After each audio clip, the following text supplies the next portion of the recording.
You took our roots, now I'll take yours.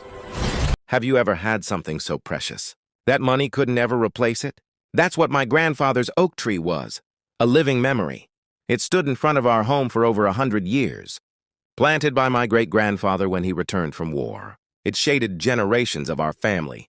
It was the last piece of history we had left on this land. But one morning, it was gone. The HOA had ordered it cut down, calling it a safety hazard because one branch leaned toward the road. No warning, no letter, just a stump, and sawdust where my family's roots once stood. I remember my mother's face when she saw it. She didn't speak.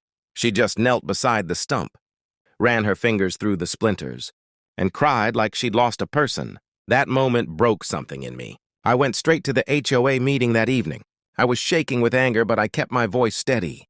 I asked, "Who signed the order?" The chairwoman smirked. "We did what's best for the community," she said. Community? My family built this town before their HOA even existed. I walked out, but I didn't walk away.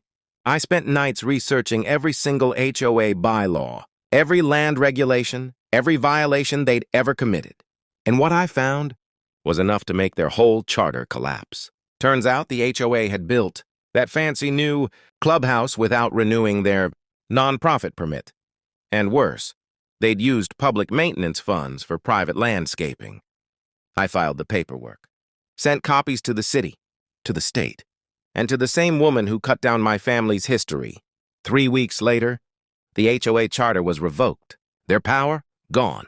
Their fines? Frozen. Their board? Dissolved. When I stood on that old patch of ground again, the sun hit the stump just right, and I swear it glowed like it knew. I planted a new oak sapling right where the old one once stood, and before I watered it, I whispered, "This one's for you, Grandpa." Now every time I walk past it, I smile, because that tree and our story will outlive every paper, every board, every person who tried to erase it. Soft music swells, hopeful tone. Sometimes justice doesn't need a courtroom. It just needs roots deep enough to hold on. If you believe family and legacy mean more than money, tap that I button, subscribe, and share this story with someone who'd fight for what's right.